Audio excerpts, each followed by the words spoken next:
everyone has its own spiritual path where you kind of identify specific points that become part of how you live spirituality. So in this video, I'm going to discuss the 5 points that I do believe are firmly part of my journey. So if you're curious about that, just keep watching the video after the intro.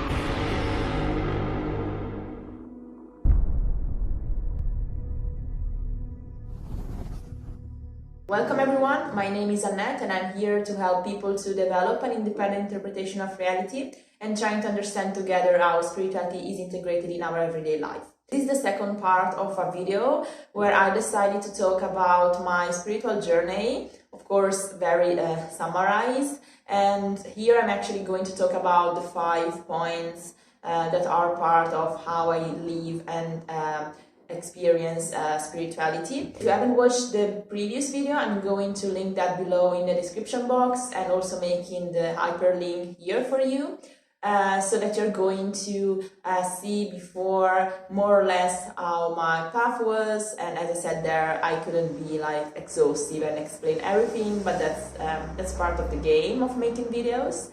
And yeah, of course we are going to talk about more specific elements in separated videos. I decided to elaborate these 5 points because it was also kind of useful for myself. I haven't really done that in the past. I was just like living my life, and sometimes I was writing down the main points I was believing in that moment.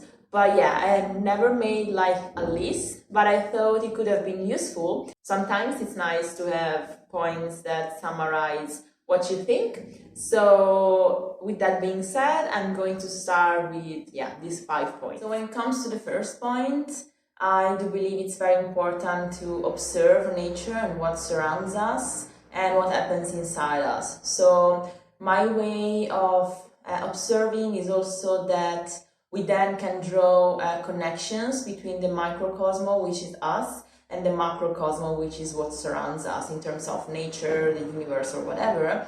And I do draw metaphors from what I observe and life itself, and then the connection with spirituality. For example, when you observe nature and how plants die and rebirth every year, for example, then you can make the connection with your soul and thinking, well, actually, our soul has a journey where it lives in different bodies and then they die and then our soul goes back to another life again.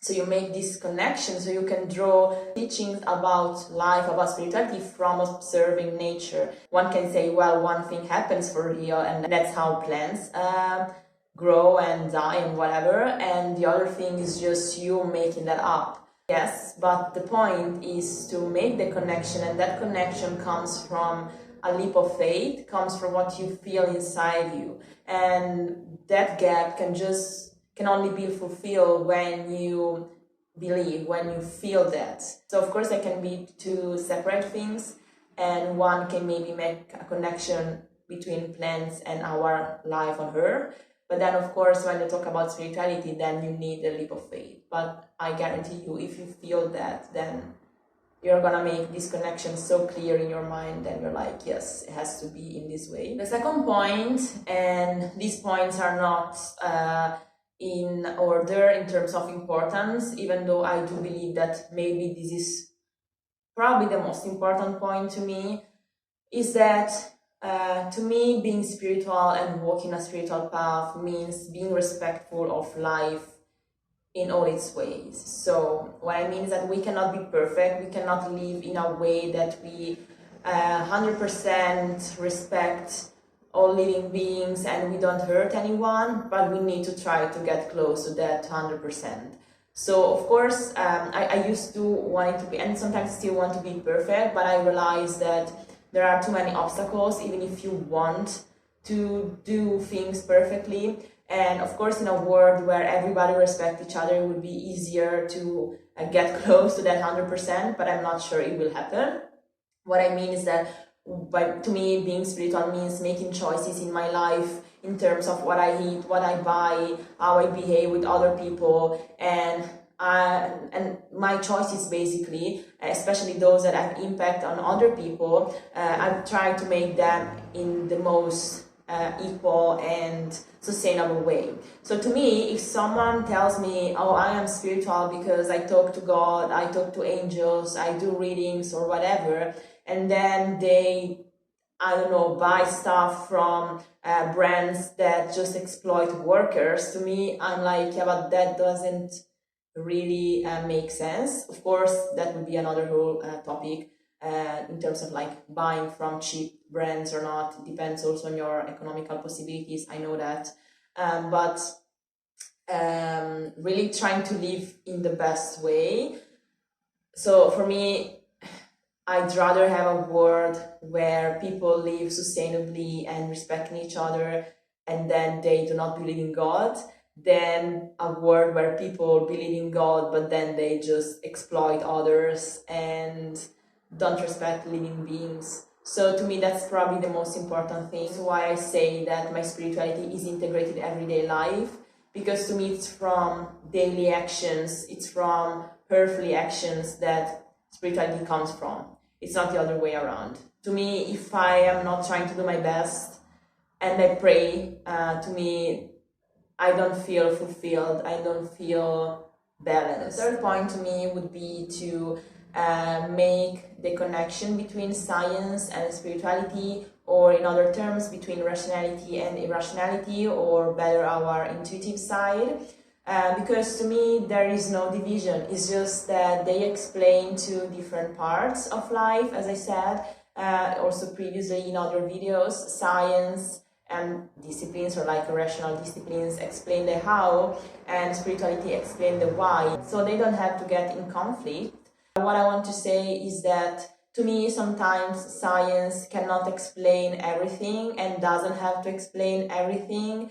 And at the same time, spirituality also needs to leave the space to science on specific events in our life. Third point to me would be exploring as much as you can.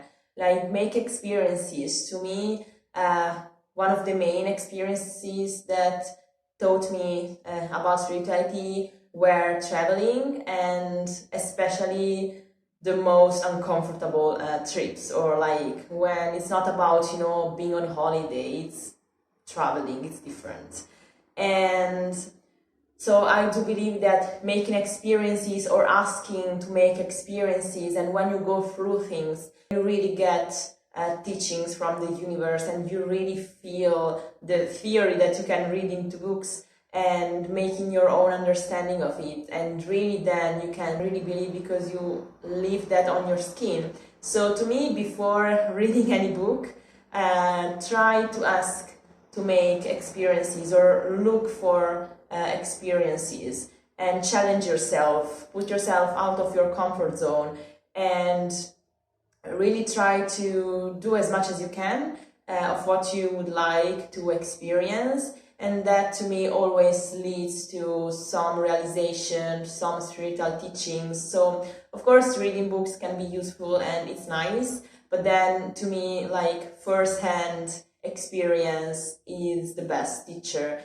And the last point to me would be, once you made experiences, or actually maybe you read something or you studied something, always try to discuss and debate. I always think that what we experience and what we think is actually what shapes our spirituality, and we all have the right to believe in what we believe without having to, you know, change our mind because someone else said something. But it's always useful to debate anyway, and so that's what I would suggest, what I do in my spiritual path. It's always trying to talk with people. Sometimes I talk with people I trust, sometimes I talk with random people just to see what they think, and not only restricting myself to my small circle. And I think it's important to share, to see if we maybe have any point in common or not. So would be always debating, but being aware that what you think is valid, that what you experience is valid, So never betray yourself just because someone else said it differently. With that being said, I hope these videos were somehow clear. And when it comes to these 5 points, I hope they were clear and somehow gave you food for thoughts. So yeah, that being said, I hope you like the videos. And if you like, please press the subscribe button and activate the notification bell so you won't miss any other video. And if you want to leave a comment, I will be happy to read them and reply to you. With that being said, I hope to see you in the next video. Bye!